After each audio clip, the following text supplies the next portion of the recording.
தனிமை ஆவிக்குரிய ஜீவித்துல தனிமை என்பது ஜபத்துல ரொம்ப முக்கியமான ஒரு அனுபவம். நீங்க தனியா இருக்கும் பொழுதுதான் மற்றவங்களுடைய வேதனை உங்களுக்கு புரியும். நீங்க ஒரு கூட்டமாகவோ இல்லாவிட்டா ஒரு ஜபத்துல இருக்கும்போதோ உங்களுக்கு தனியா அந்த மற்றவங்களுடைய வேதனை புரியாது.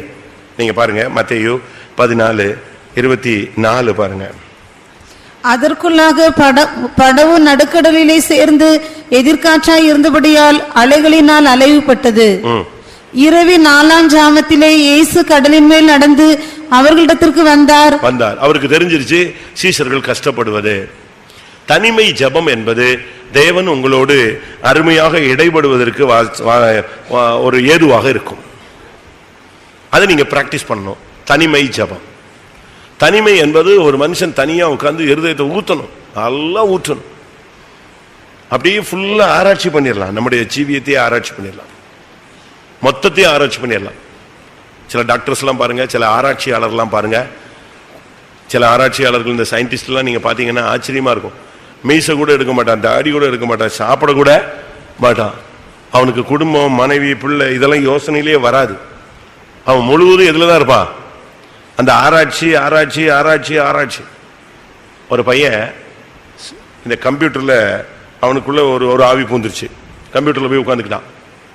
உட்காந்து உட்காந்து உட்காந்து உட்காந்து உட்காந்து 24 hours இருந்திருக்கான். அவனுக்கு அந்த டைம் என்ன செய்யல தெரியல.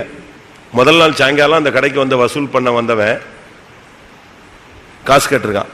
இவன் சொல்லியிருக்கான் நாளைக்கு வாங்கன்னு. அதுக்கு பிறகு இவன் எதுல மூழ்கிட்டான்? அந்த கம்ப்யூட்டர்ல பிசினஸ் விஷயமா ஏதோ ஒரு இதுல மூழ்கிட்டான். சரியான மூழ்கு.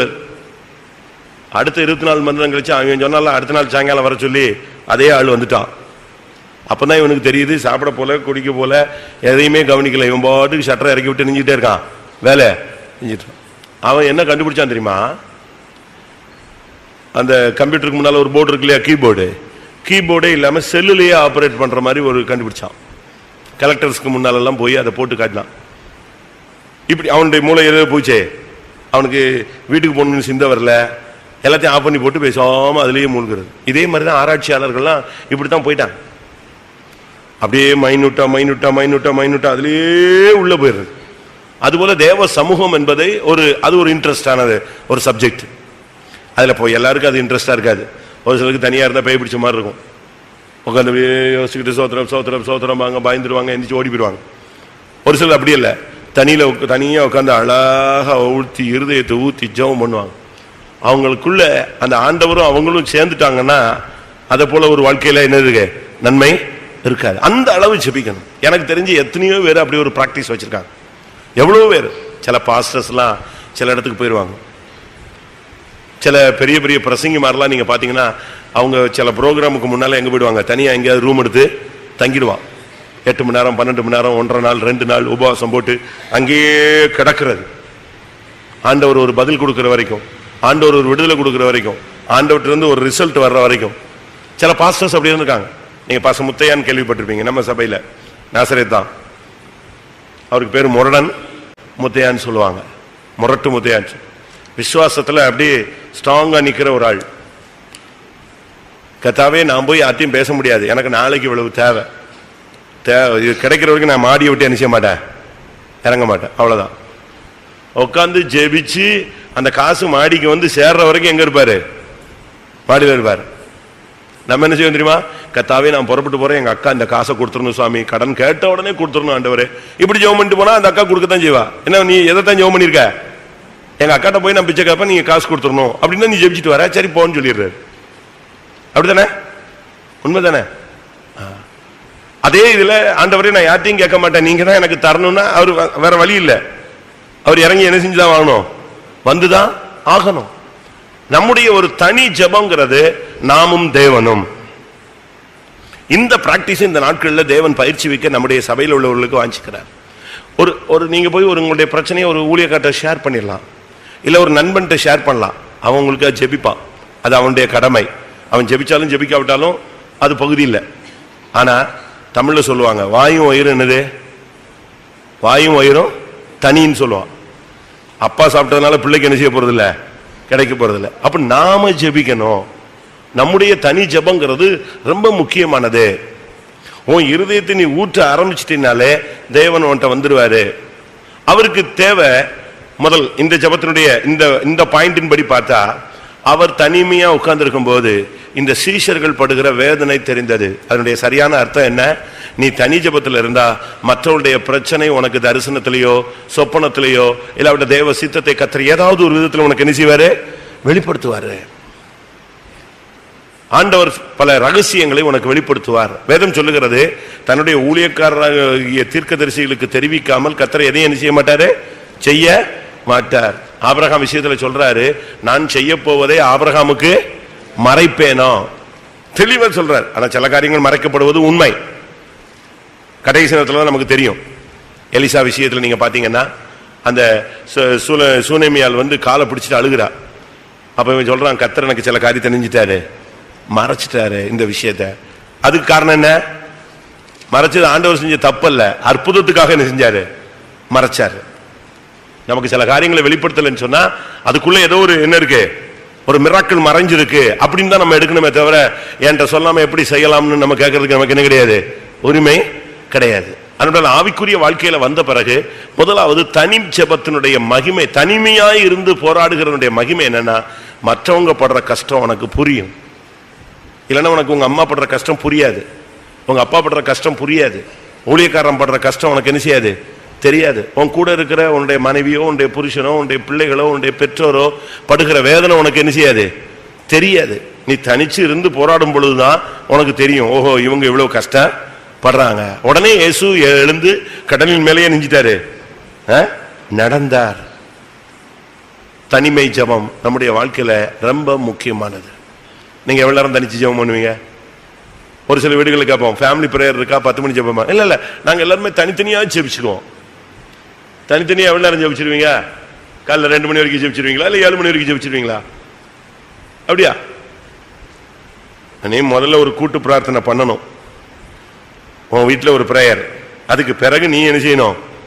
தனியா உட்காரணும். எல்லாரும் தூங்கிடுவாங்க, நீ உட்காரு. அது ஒரு 10 நிமிஷமா பிராக்டிஸ் பண்ணு. அதுக்கு அடுத்து அது 1/2 மணி நேரமா என்ன செய்யும், டெவலப் ஆகும்.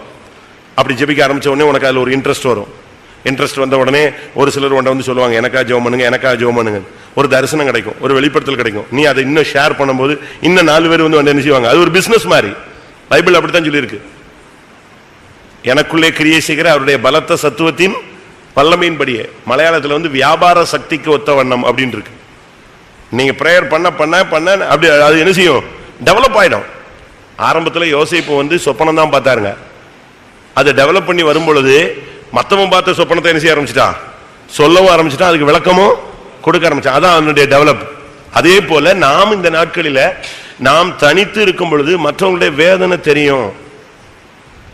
நீங்க அடுத்த நாள் நீங்க போய் பாருங்க, உங்களுக்கு இப்படி ஒரு பிரச்சனை ஆண்டவர் சொன்னார்னா அவன் அழுதுருவான், ஓன்னு அழுதுருவான். உடனே நமக்கு அந்த பிரேயர்லயே நமக்கு தெரிஞ்சிடும். இது ஒரு அனுபவம். 2வது மார்க்கு 9ஆம் அதிகாரம் 28ஆம் வசனம். வீட்டில் அவர் பிரவேசித்த பொழுது அவருடைய சீஷர்கள் அதை துரத்திவிட, கேளுங்க, அதுதான் வீட்டில் அவர் பிரவேசித்த பொழுது அவருடைய சீஷர்கள் அதை துரத்திவிட எங்களால் ஏன் கூடாமற் போயிற்று என்று அவரிடத்தில் தனித்து கேட்டார்கள். இப்ப தனிமையா சீஷர்கள் இயேசுவிட்ட மெல்ல கேட்கறாங்க, தனியா போய் கேட்கறாங்க, ஏன் இந்த ப்ராப்ளத்தை எங்களால என்ன செய்ய முடியல, சால்வ் பண்ண முடியல? உன் வாழ்க்கையில ஏதாவது தோத்துட்டியா, ஏதாவது போராட்டமா, உடனே நீ டிஸ்டர்ப் ஆகி டிசப்பாயின்மெண்ட் ஆகி உடனே அப்படியே டிஸ்கரேஜ் ஆகி பின்னால ஓடி போயிடக்கூடாது. தனியா போய் உட்காரு. ஏன்? ஆண்டவர்ட்ட நீ செய்ய கேளு. அது ஒரு சுய பரிசோதனை. முதல்ல தனிச்சிருக்கும் போது நடக்கிற சம்பவம் என்ன, மற்றவங்களுடைய வேதனை புரியும், மற்றவர்களை குறித்து உனக்கு ஒரு வெளிப்படுத்தல் கிடைக்கும். ஊழியக்காரங்களை பத்தி, விசுவாசிகளை பத்தி உடனே அந்த வெளிப்படுத்தல் கிடைச்ச உடனே ட்ரம் அடிச்சிடக்கூடாது. நல்லா புரிஞ்சுக்குங்க. உங்களுக்கு மற்றவங்களை பத்தி சில வெளிப்படுத்தல் கிடைக்கும், சில தரிசனம் கிடைக்கும். ஒரு ஊழியக்காரனை பத்தியோ ஒரு விசுவாசியை பத்தியோ உடனே நீங்க நெஞ்சிடக்கூடாது, வெளியே சொல்லி கேவலப்படுத்தி விட்டுறக்கூடாது. அது நல்லதும் தெரியும், சில நேரத்துல எதுவும் தெரியும், கெட்டதும் தெரியும். ஆனா அதுக்காக நீ ஜெபம் தான் பண்ணணும். இல்ல எனக்கு ஒரு சிலர் சொல்லுவாங்க, இவங்களுக்கு இப்படி ஆயிடுச்சான், அது ஏற்கனவே எனக்கு ஆண்டவர் பேசி விட்டாரே அப்படிமா. உனக்கு எதுக்கு பேசினார் தெரியுமா? ஏற்கனவே பேசினார்னு சொல்றதுக்கு இல்ல, அப்படி ஒரு சம்பவம் நடக்க கூடாதுங்கிறதுக்கு தான் கர்த்தர் உனக்கு என்ன செஞ்சாரு, நீ அந்த பொறுப்பை தட்டி கழித்து விட்டாய், இனிமே உனக்கு அந்த தரிசனம் கிடைக்காது. அதனால முதல்ல ஒரு தனிமை ஜெபம்ங்கிறது மற்றவருடைய வேதனையை புரிய வைப்பு. ரெண்டாவது, இந்த சீஷர்கள் என்ன பண்ணாங்க, ஒரு இடத்துல பிசாசு பிடிச்ச ஒரு பையனை கொண்டு வந்துட்டாங்க. இவங்க என்னெல்லாமோ ட்ரை பண்றாங்க, எது போக மாட்டேங்குது, பிசாசு போக மாட்டேங்குது. இப்ப இயேசு வந்துட்டார். இயேசு வந்த உடனே அந்த தகப்பன் சொல்றான், ஐயா உங்க சீசர்ட்ட கொண்டு போன ஒருத்தனாலையும் ஒன்றும் பண்ண முடியல, நீங்க பார்த்து ஏதாவது செய்யக்கூடுமானாலும் என்ன செய்யுங்க. உடனே இயேசு என்ன சொன்னாரு, அவிசுவாசம் உள்ள பொல்லாத சந்ததியை எது வரைக்கும் உங்களோட இருப்பேன், கொண்டு வாவனேன்னு சொல்லிட்டு துரத்தி விட்டார். அந்த ஆவியை துரத்தும் போது சொல்றாரு அந்த தகப்பனை பார்த்து, என்ன ஆண்டவரு இப்படிங்கிறான், நீ விசுவாசிச்சா இது என்ன செய்யும், நடக்கும். சீசர்களுக்கு ஒன்றும் ஓடலை. திருப்பி சுற்றி வளைச்சு 2 நாள் கழிச்சு மெல்ல கிட்ட வந்து கேட்குறாங்க, ஏன் அந்த பிசாசுலாம் ஓடுன்னு சொன்னீங்களே, இந்த பிசாசு மட்டும் என்ன செய்யலை, ஓடலை. அதுக்கு என்ன சொன்னார் இயேசு, சொல்லுங்க என்ன சொன்னாரு இயேசு, என்ன சொன்னார்? அதற்கு அவர், இவ்வகை பிசாசு ஜெபத்தினாலும் உபவாசத்தினாலுமே அன்றி மற்ற எவ்விதத்தினாலும் புறப்பட்டு போகாது என்றார். இன்னொரு இடத்துல என்ன சொன்னாரு, இதுக்கே இன்னொரு பதில் இருக்கு. சீசர்கள் வந்து சொல்றாங்க, ஏன் ஆண்டவரை எங்களால் துரத்தி விடக்கூட மாற்று, உங்களுடைய அவிசுவாசத்தினால தான் படார்னு அடிச்சு விட்டார். மத்தேயு 17:20. அதற்கு இயேசு, உங்கள் அவிசுவாசத்தினாலே தான். 2 ரீசன் சொல்றாரு, 2 ரீசன் சொல்றாரு. இந்த ரெண்டுமே அவர் ரொம்ப டெக்னிக்கா பேசுறாரு, சீசர்கள் அதை விட டெக்னிக்கான ஆளுங்க. அந்த நேரத்தில் வந்து கேட்டா, வடக்கு 4 பேர் மத்தியில அவிசுவாசம் சொல்லிட்டா திருப்பி பைபிள் தூக்கி சுத்த முடியாது இவங்க ஊழியத்தை, அப்படிதானே? அதனால ஜனங்கள் மத்தியில கேட்கும் போது அதுக்கு ஒரு வார்த்தை சொல்றாரு, இது ஜபத்தினாலும் உபவாசத்தினாலும் போகும். தனியா வந்து கேட்கும் போது சொல்றாரு, உன்னுடைய அவிசுவாசம், உன்னுடைய விசுவாசம் சரியில்லைங்கிறார்.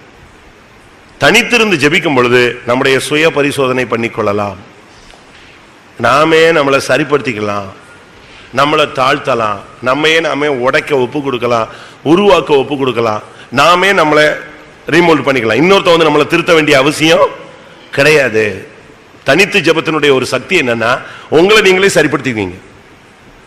1 யோவான்ல வாசிங்க, நீங்கள் பெற்ற அபிஷேகம் உங்களுக்கு நிலைத்திருக்கிறது, வேற ஒருவனும் உங்களுக்கு என்ன செய்ய வேண்டியதில்லை, போதிக்க வேண்டியதில்லை. 1 யோவான் 2:27.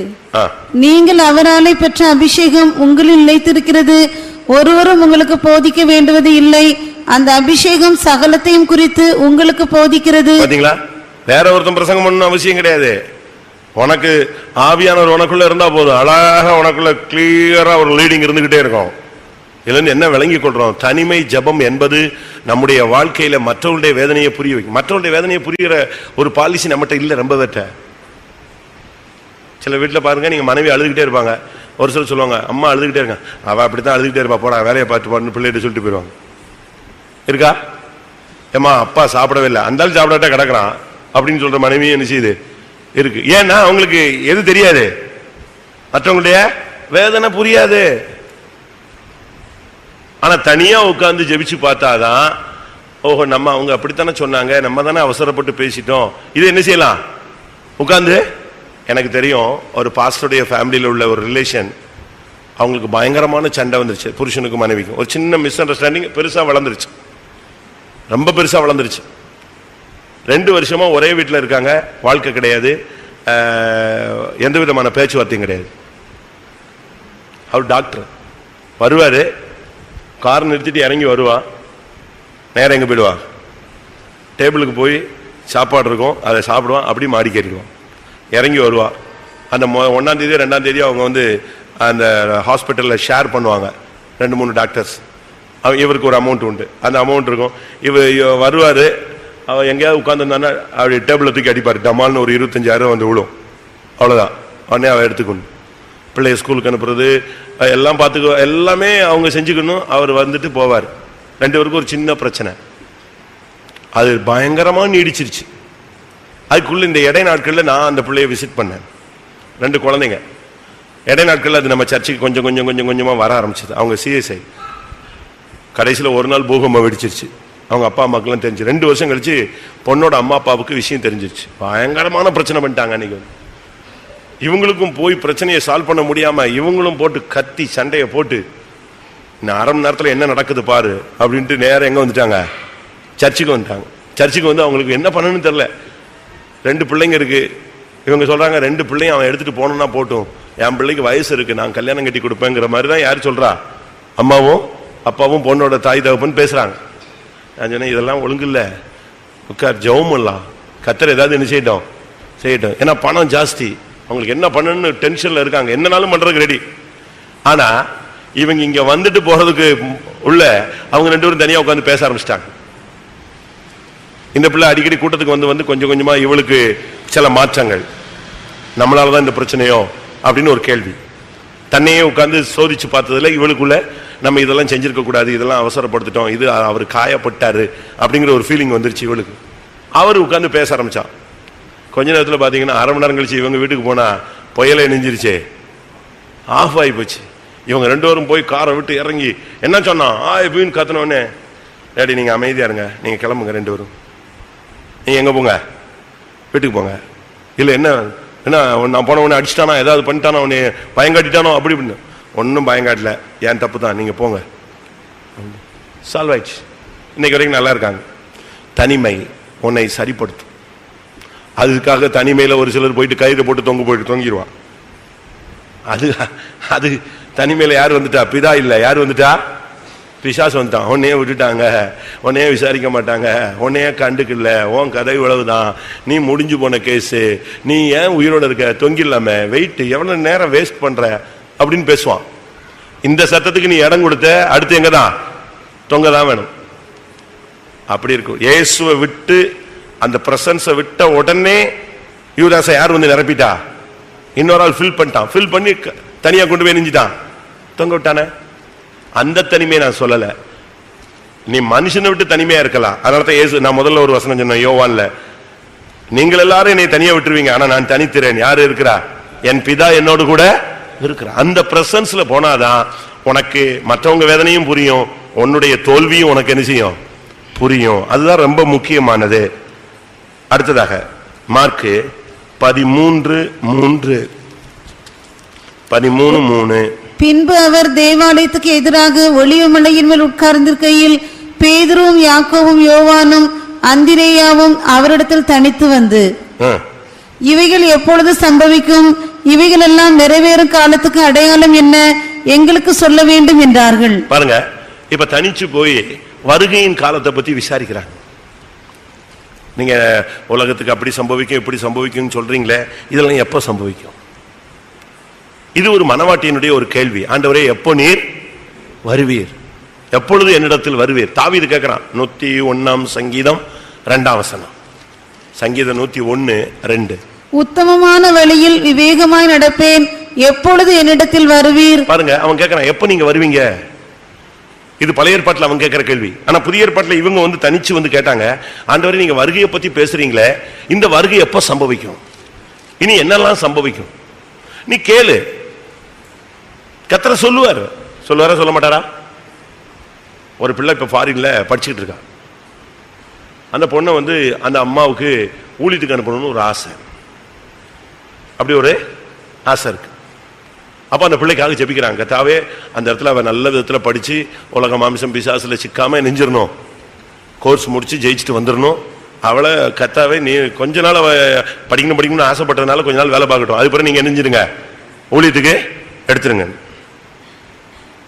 அன்னைக்கு நைட்டு ஆண்டவர் பேசுறாரு, இல்ல 24 வயசுல ஒரு பெரிய பணக்கார இடத்துல இருந்து உன் பிள்ளைய கேட்டு வருவாங்க, நீ என்ன செய்யக்கூடாது, அந்த இடத்துல உன் பிள்ளைய கல்யாணம் கட்டி கொடுக்க கூடாது. வயசு என்ன இப்போ? அந்த பிள்ளைக்கு 19ஓ 20ஓ. எதை சொல்றாரு? ஹிஸ்டரி ஸ்டார்ட் ஆகுது, என்ன நடக்க போகுது, இனி என்ன சம்பவிக்கும். அப்ப இவங்க சொல்றாங்க 24 வயசுல பொண்ணு கேட்டு வருவா, நான் கொடுக்க கூடாதா? பிள்ளைய நான் சியோனுக்கு தானே வச்சிருக்கேன், ஒழிது. அவளுக்கு அந்த அழைப்பு கிடையாது, என்னுடைய திட்டத்தில் அது இல்லை. அப்போ அவனுக்கு கொடுக்க கூடாதா? ஆமா, கொடுக்க கூடாது. அடுத்து 25 வயசுல ஒரு வரும், அது வேற காஸ்ட்ல வரும், அதான் அடையாளம், அதுதான் நீ கொடுக்கணும். இப்படிலாம் பேசுவாரா? பேசுறார். 21ஆம் நூற்றாண்டுல தெளிவா பேசுறார். என் பழைய ஏற்பாட்டில் பேசலையா? கரெக்டா பேசுறார். பழைய ஏற்பாட்டில் பேசல. ஆபிரகாம் எலியாசர் அனுப்பும் போது எலியாசர் ஆபிரகாம் சொல்லி விடுறார், நீ போ, இதுதான் நடக்கும், இது நடக்கலன்னா நீ இந்த ஆணைக்கு நீங்களாய் இருப்பாய், இந்த குமாரன் பெறுவான், அவனுக்கு இந்த பெயர் என்ன செய்யணும், நீ விடணும். அவன் எப்படி இருப்பான், எப்படி இருப்பான், அவன் தேவனுக்கு முன்பாக பெரியவனா இருப்பான். யோவான் ஸ்நானனை பத்தி சொல்லலையா? தெளிவா பேசுறாரு. அவ்வளவு கரெக்டா பாயிண்ட் டு பாயிண்ட் பேசுறாரு. இது ஒண்ணு இல்ல, இதே மாதிரி நான் பேசிட்டே இருப்பேன். இன்னைக்கு வரைக்கும் கர்த்தர் தெளிவா பேசிட்டு வராரு. அநேகர்கிட்ட என்ன நடக்க போகுது அப்படிங்கறத சொல்றார். எத்தனாம் தேதி இது நடக்கும்? ஒரு பிள்ளைக்கு ஃபாரின் போறதுக்கு விசா கிடைக்கல, போராடுது, பயங்கரமா போராடுது, ஜெபிக்குது, என்னெல்லாமோ ட்ரை பண்றாங்க. ஃபாரின்ல இருந்து அந்த புருஷன் வந்து அவன் எம்பசி மூலமா எம்பி மூலமாலாம் இந்தியன் எம்பசிட்ட இது பேசுறான், எப்படியாவது சீக்கிரம் என்ன செய்யுங்க விசா கொடுங்க. அப்ப அந்த பிள்ளை எனக்கு ஃபோன் பண்ணி சொல்றா, எனக்கு விசாவே கிடைக்கல. நான் சொன்னேன், என்னத்தை ஜெபம் பண்ண? ஆண்டவர் என்ன சொன்னாரு? ஆண்டவர் எனக்கு சொன்னாரு 20ஆம் தேதின்னு சொன்னாரு. இன்னைக்கு எத்தனாம் தேதினா? 23. அப்ப அடுத்த மாசம் 20 தான். இனிமே 23 எங்க போகாது? சூரியன் 10 பாக திரும்பி போற மாதிரி டேட் எங்கிட்டு போகாது? 3 டேட்டு முன்னால போவாது. இன்னும் ஒரு மாசம் உட்காரு, உனக்கு ஒழுங்கா ஜெபிக்க தெரியல, ஒழுங்கா ஜெபம் பண்ணுன்னு சொல்லிட்டு நான் சட்டம் போட்டு விட்டேன். 23ஆம் தேதி அவளுக்கு 24ஆம் தேதி காலையில விசா வந்துருச்சு. எங்க வந்துருச்சு? போஸ்ட்ல. பார்த்தா 20ஆம் தேதி கையெழுத்தாயிருக்கு. எது விசா சைனிங் டேட் இருந்து இப்படியும் பேசுறார். அந்த அளவு நமக்கும் தேவனுக்கு என்ன வேணும்? ஒரு தனிமை பிரேயரை என்ன செய்யணும்? நீங்க வளர்த்துக்கங்க. கர்த்தர் உங்களை பத்தியும் பேசுவாரு, நம்முடைய குறைவு பத்தியும் பேசுவாரு, இனி என்ன சம்பவிக்கும் என்பதையும் குறித்து என்ன செய்வாரு? பேசுவாரு. வருகைக்கு முன்னால உன்னை ஆயத்தப்படுத்துற வேலையும் உனக்குள்ள என்ன செஞ்சுக்கிட்டே இருப்பார். மனவாட்டியாக இருந்தால் உனக்குள்ள ஒரு ரெடினஸ், ஒரு ஆயத்தம், ப்ரிப்பரேஷன் நடந்துகிட்டே இருக்கும். ஆட்டோமேட்டிக்கா செஞ்சுக்கிட்டே இருக்கும். அந்த ப்ராசஸ் உனக்குள்ளேயே ஜபம், உனக்குள்ளேயே உபவாசம், உனக்குள்ளேயே தெய்வீகம், உனக்குள்ளேயே மன்னிப்பு, உனக்குள்ளேயே தாழ்மை, உனக்குள்ளேயே விட்டு கொடுத்தல், அப்படியே உன்னை வந்து மோல்ட் பண்ணிட்டே வருவாரு. மாத்தி மாத்தி மாத்தி மாத்தி மாத்தி அழகா என்ன செய்வாரு? ஆண்டவர் செய்வாரா? முந்தைய நாட்கள்ல நீங்க பாத்தீங்கன்னா இந்த தீக்குச்சி தயாரிக்கிறதுக்கு மரத்தை எடுத்து வெட்டிட்டு வருவான். அது வெட்டிட்டு வந்து அதுக்கு குச்சி குச்சி குச்சி குச்சி அது ஒரு மிஷின் போட்டு என்ன செய்வாங்க? வெட்டி எடுப்பாங்க. திருப்பி ஒரு கட்டையில அடுக்குவாங்க. திருப்பி அந்த கட்டையை அடுக்கி அந்த கெமிக்கல் என்ன செய்வாங்க? டிப் பண்ணுவான். திருப்பி எடுத்து அதை ஒரு இத்தனை நாளுக்கு என்ன செய்வான்? காய வைப்பான். திருப்பி அதை எடுத்து மொத்தமா காய போட்டு திருப்பி 50 எடுத்து பெட்டியில எடுக்குவான். திருப்பி அதுக்கு லேபிள் ஒட்டி அதை எடுத்து எக்ஸைஸ் ஒட்டி அது வெளியே வரும். இப்ப இந்த வேலையே கிடையாதுங்க. ஒரே மிஷின். அந்த குச்சியை வெட்டி அந்த அளவு உள்ள குச்சியை மிஷின்ல இருந்து ரெடி பண்ணி கொண்டு வந்து இதுல கொட்டிட்டா போதும், குப்பை மாதிரி கொட்டிட்டா போதும். கொட்டிட்டு நின்றுட்டு இருக்கும் போதே அது என்ன செய்யும்? லைன் பண்ணும், போய் டிப் பண்ணும். அப்படியே ஒரு 2-3 சுத்து ஹீட்டர்ல ஒரு சுத்து சுத்தும், அதுக்குள்ள அது நெஞ்சிரும், காஞ்சிரும். அடுத்து அங்க கொட்டும். அடுத்து அதே மிஷின்லயே 50 போட்டு நீ உட்காந்து எண்ணிட்டு இருக்க வேண்டியதில்லை. அதுவே டக்கு டக்கு டக்குன்னு போடும், மூடும், லேபிள் ஒட்டும், வெளியே தள்ளிட்டு போயிடும். இதெல்லாமே நான் சொல்றது மாதிரி இதே ஸ்பீட்ல போகும். எப்படி இருக்கும்? அதே மாதிரி இந்த லேமினேஷனுக்கு இந்த ஃபெவிகால போட்டு இந்த அட்டையை போட்டு ஒட்டுவான். இதை சுத்தி சுத்தி சுத்தி சுத்தி சுத்தி போய் ஒரு பெரிய பண்டில் ஆகி அது ஒரு 3 நாள் காய வச்சு, ஏன்னா லேமினேஷனோட அந்த பேப்பர், அந்த பிளாஸ்டிக் பேப்பர் வந்து அந்த அட்டையோட ஒட்டணும். அதுக்கு ஃபெவிகால் அதுக்கு போட்டு ஒட்டி அது வச்சு காய வச்சு திருப்பி அதுக்கு ஒரு 15-20 பெண்களை போட்டு நான் என்ன செய்வாங்க? வெட்டி கட் பண்ணி எடுத்து கொண்டு வருவாங்க. இப்ப நம்ம விசுவாசி பையன் ஒரு மிஷின் வச்சா நான் போய் பார்த்தேன். அங்க அங்க அந்த அட்டையோட என்ன செய்யுது? அது ஒரு சுத்தி அடுத்து வர்றதுக்குள்ள ஹீட் ப்ராசஸ்ல முடிஞ்சு எங்க வந்துருச்சு? வெளியே வந்துருச்சு. வெளியே வந்த உடனே நான் அது எப்படி வெட்டுவீங்கன்னு கேட்டேன். வெட்டுறதுக்கு சும்மா ஒரு சுண்டுது, லைட்டா ஒரு சுண்டு, ஒரு வீல் மாதிரி நிக்குது ஒண்ணு, அப்படி ஒரு சுத்தும் டப்புன்னு இவன் நிலத்துக்கு வெட்டிடுது. அது திருக்கி விடுறான் பாருங்க ஸ்பீடு. இவங்க 7 நாள் செய்யறத அது 7 நிமிஷத்துல நெஞ்சிருது. 7 நிமிஷம் தான். எல்லாத்தையும் அடிச்சு தூக்கி போட்டு போயிடும். அது பிறகு அதுவே அடுக்கி கொண்டு போய் வெளியே கொடுத்துரும், வச்சுக்கோங்க. இதே போல ஆரோனுடைய கோல் என்ன செஞ்சது? மற்ற நேரத்தில் என்ன செய்யும்? செடியை வெட்டி வச்சு எரு ஊற்றி தயிர் போட்டு தண்ணி ஊற்றி அதுக்கு அப்படியே பாதுகாத்து அது ஒரு சின்ன முளை விட்டு அதுக்கு ஒரு சீசன் வந்து அது பூத்து காய்ச்சி கனி கொடுக்கும். ஆரோனுடைய கோல் என்ன பண்ணிச்சு? குவிக் ப்ராசஸ், ஹீட் ப்ராசஸ், ரொம்ப ஸ்பீடா வச்சாரு. என்னது? ஒரே நைட்டுக்குள்ள நெஞ்சணும், துளிருடணும், பூக்கணும், காய்க்கணும், வாதுமை பழம் கொடுக்கணும். இதுதான் இப்ப நடக்க போது வருகையில. ஒரே நைட்டுக்குள்ள உன்னை ஓட்டு உருட்டி எடுத்து கொண்டு போய் மனவாட்டியா தூக்கி கொண்டு போய் எங்க விட்டுருவாரு. அதான் நடக்க போகுது.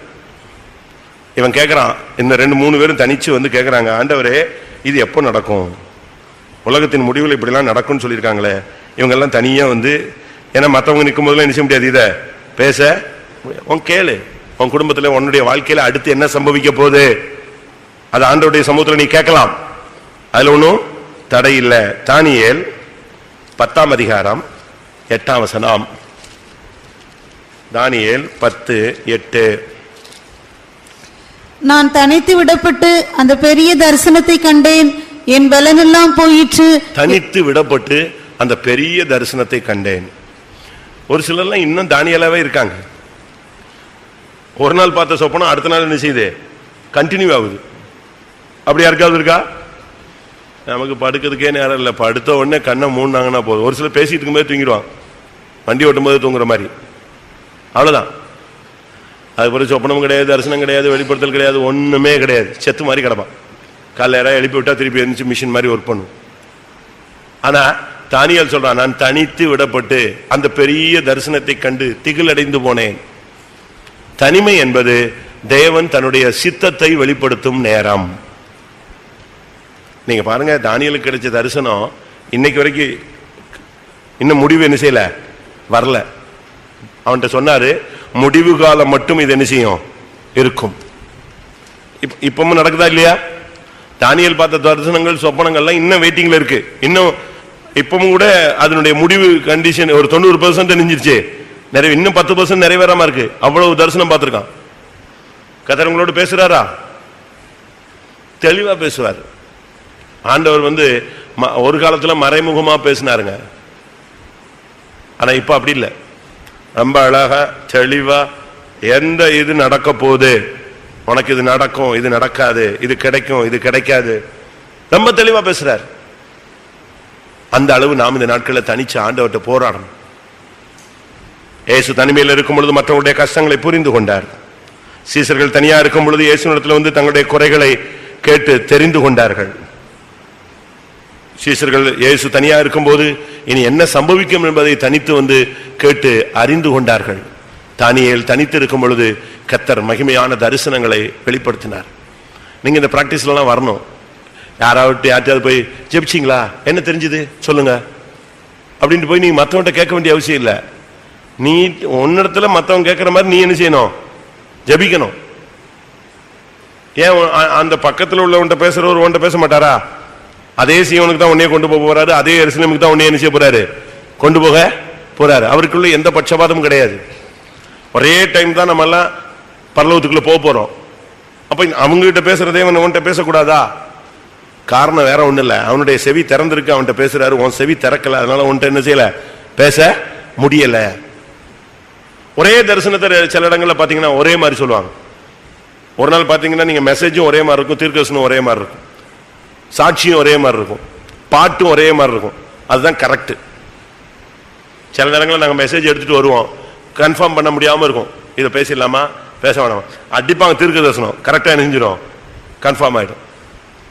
அப்படி தீர்க்கதரிசிகளும் இருக்காங்க. சில இடத்துல பாட்டிலேயே நமக்கு கன்ஃபார்ம் ஆயிடும், ரைட், அந்த பாட்டு வார்த்தையில் வந்தோடனே ரைட்டு, இதுதான் இன்னைக்கு என்னது மெசேஜ். அந்த அளவு நமக்கு தரிசனம் வெளிப்படுத்தல் நமக்கு தேவை. தரிசனம் இல்லாத இடத்தில் ஜனங்கள் சீர்கெட்டு போவார்கள். கடைசி நாட்களில் மாம்சமான யாவர் மேல நான் ஆவியை ஊற்றுவேன், அப்பொழுது அவர்கள் தரிசனம் காண்பார்கள்.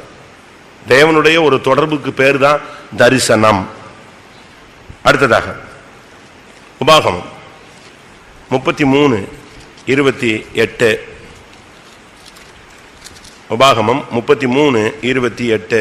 இஸ்ரவேல் சுகமாய் தனித்து வாசம் பண்ணுவான், யாக்கோபின் ஊற்றானது தானியமும் திராட்சரசம் உள்ள தேசத்திலே இருக்கும். இஸ்ரவேல் சுகமாய் தனித்து வாசம் பண்ணுவான். தனித்து வாசம் பண்ணுகிறதுல ஒரு சுகம் இருக்கு. ஆண்டவரோடு இருக்கிற ஒரு தனிமையான ஒரு அனுபவத்துல இந்த தனித்து வாசம் பண்ணுவான் அப்படின்னா என்ன? அந்த வசனம் திரும்ப வாசிங்க. இஸ்ரவேல் சுகமாய் தனித்து வாசம் பண்ணுவான், யாக்கோபின் ஊற்றானது தானியமும் திராட்சரசம் உள்ள தேசத்திலே இருக்கும். அவருடைய வானமும் பனியை பெய்யும். அவருடைய வானம் பனியை பெய்யும். அது என்ன அவருடைய வானம்? நம்முடைய வானம், அவன் இன்னொருத்தனுடைய வானம். அவருடைய வானம் பனியை பெய்யும். தனித்து வாசம் பண்ணுகிறதுல ஒரு வித்தியாசமான தன்மை என்னன்னா, உபாகமம் 32:2 வாசிங்க. வானம் என்னத்தை பெய்யும்? மலையானது இளம் பயிரின் மேல் பொழிவது போல் என் உபதேசம் பொழியும், பனித்துளிகள் புல்லின் மேல் இறங்குவது போல் என் வசனம் இறங்கும். இதுதான் அங்கு தெளிவாக சொல்லப்பட்ட ஒரு காரியம். வசனம் இல்லாட்ட உபதேசம், இது ஒரு மனுஷனுடைய வாழ்க்கையில தனிமையா இருக்கும்போது அவனுக்கு கிடைக்கக்கூடிய ஒரு அனுபவம். இப்ப நம்முடைய சபையினுடைய உபதேசம்ங்கிறது வேதத்தில் உள்ள ஒரு உபதேசம் தான். ஆனா அதே நேரத்தில் நம்முடைய பரிசுத்தவான்கள் அந்த நாட்களில் உட்கார்ந்து தனித்து ஜவுமணி தான் ஆசரிப்பு கூடாரம், பலிகள், இஸ்ரவேல் பயணம், இந்த உபதேசங்கள்லாம் அவங்களுக்கு என்ன செய்தது? கிடைத்தது. அப்படி கிடைச்சதுதான் அவங்களுக்கு இந்த வெளிப்படுத்தல்கள்லாம். அதனால நீ தனித்து வாசம் பண்ணும் போது அவருடைய வானம் உனக்கு என்ன செய்யும்? பனியை பெய்யும். உபதேசம் இறங்குவதை காண்பிக்கிறது. தனிமையா இருக்கும்போது கர்த்தர் உன்னோடு உபதேசத்தை பேசுவார். அதான் அதனுடைய முக்கியமான அனுபவம். அவருடைய வானம், மறுபடியும் சொல்லுங்க, பனியை பெய்யும். என் உபதேசம் பொழியும். எப்படி பொழியும்? பனித்துளிகள் புல்லின் மேல் இறங்குவது போல வசனம் இறங்கும். மழையானது இளம்பயிரின் பொழிவது போல உபதேசம் பொழியும். அப்ப இதுல இருந்து என்ன விளங்கிக் கொள்கிறோம்? நீ தனிச்சு இருக்கும் போது கர்த்தர் வசனத்தோடு உன்னோடு பேசுவார், உபதேசத்தோடு உன்னோடு பேசுவார். வசனமும் உபதேசமும் ரெண்டு தன்மை உள்ளது. அந்த வசனம் ஒரு மனுஷன் பேசியாச்சுன்னா அவன் எந்த சூழ்நிலை இருந்தாலும் அவனுடைய ஆத்மா என்ன செய்யும்? உயிர்ப்பிக்கப்பட்டுரும். கர்த்தருடைய வார்த்தை ஆத்மாவை உயிர்ப்பிக்கக்கூடியதா இருக்கிறது. பேதையை ஞானியாக மாற்றக்கூடியது. அதனால தான் வேதம் சொல்லுகிறது அவருடைய வானம் பனியை பெய்யும். பனியை பெய்யும் சொன்னாலே வசனத்தை இறக்கும்னு அர்த்தம். கர்த்தர் உன்கிட்ட பேசுவார். ஒரு வசனம் பேசட்டுமே போதும். ஒரு வார்த்தை கர்த்தர் உன்கிட்ட பேசிட்டா போதும். உன்னுடைய வேலைக்கோ, உன்னுடைய பிள்ளைக்கோ, உன்னுடைய குடும்பத்துக்கோ, உன்னுடைய தனிப்பட்ட வாழ்க்கைக்கோ கர்த்தர் ஒரே ஒரு வசனம் சொன்னா போதும். ஒரு வார்த்தை. அந்த ஒரே வார்த்தையில உன்னுடைய வாழ்க்கையில எல்லா தன்மையும் மாறிடும். இன்னைக்கு நமக்கு ஆண்டவர் அப்படி பேசுறாரா? இஸ்ரவேல் தனித்து சுகமாய் வாசம் பண்ணுவான். அவனுக்கு அதுதான் அவனுடைய அழைப்பு. நமக்கு இந்த மற்ற ஜனங்களோடு சேர்ந்து வாழ்ற அனுபவம் நமக்கு கிடையாது. நம்ம அவங்களோடு போய் கும்மால் அடிக்கிறதுக்கு நம்மளால இயலாது. அது சரி கிடையாது. அதனால தான் வேதம் சொல்லுகிறது இஸ்ரவேல் சுகமாய் தனித்து வாசம் பண்ணுவான், அவருடைய வானம் பனியை பெய்யும். வசனம் உனக்கு கிடைக்கணும். வசனம் உனக்கு ஒரு வசனம் கிடைச்சா போதும், அதை பிடிச்சுக்கிட்டே போயிடலாம். ஏனென்றால் இந்த வசனம் எப்படிப்பட்டது? ஜீவன். அந்த ஜீவனுக்குள்ள என்ன இருக்கு? ஒளி இருக்கு. ஆதியிலே தேவனுடைய வார்த்தை இருந்தது, அந்த வார்த்தை தேவனிடத்தில் இருந்தது, அது தேவனா இருந்தது, அந்த மனுஷருக்கு ஒளியா இருந்தது, மனுஷருக்கு ஜீவனா இருந்தது. ஒரு வார்த்தை கிடைச்சா போதும், அதை பிடிச்சுக்கிட்டே போலாம். கர்த்தர் ஒரு வார்த்தை உன்கிட்ட சொல்லிட்டாரு, நீ போன்னு சொல்லிட்டாரு, நீ போயிட்டே இரு. உனக்கு கிடைக்கும் சொல்லிட்டாருன்னா அது எந்த விதத்திலேயாவது உன் கையில வந்து என்ன செய்யும்? கிடைக்கும். கிடைக்காமலாம் போகாது. ஆண்டவர் சொல்லிட்டாருன்னா ஒரு இப்படி நான் இப்படி வரிசையா சொல்லிட்டே இருப்பேன். எத்தனையோ வேற்ற ஆண்டவர் தெளிவா பேசுறாரு. விவாக காரியத்தில் பேசுறாரு, சாவு காரியத்தில் பேசுறாரு. எத்தனையோ பரிசுத்தவான்கள் சாகுறதுக்கு முன்னால இத்தனை மணிக்கு நான் நெஞ்சிருவேன், செத்துருவேன்னு சொல்றாங்க. கரெக்ட் டைம் போட்டு அவங்களுடைய ஓட்டம் அழகா என்ன செய்யுது? முடியுது. கூப்பிட்டு பிரசங்கம் பண்ணி எல்லாரையும் ஆசீர்வதிச்சுட்டு தன்னுடைய ஓட்டத்தை முடிக்கிறவங்களும் என்ன செய்யறாங்க? பைபிள்லயும் இருக்கிறாங்க, இப்பவும் சபையிலையும் இருக்கிறாங்க. அதுக்கு காரணம் என்னன்னா அவங்க கிட்ட ஆண்டவர் தெளிவா பேசுறாரு, உபதேசத்தை அவனோடு பேசுறார். இந்த உபதேசத்தினுடைய மாண்பு என்னன்னா அது உன்கிட்ட பேசும். இந்த வசனத்தினுடைய சக்தி என்னன்னா மனுஷன் பேசாட்டாலும் இந்த வசனம் நெஞ்சுக்கிட்டே இருக்கும், பேசிக்கிட்டே இருக்கும். நீ தூங்கும் போது கூட இந்த வசனம் உன்னை எழுப்பி பேசும்.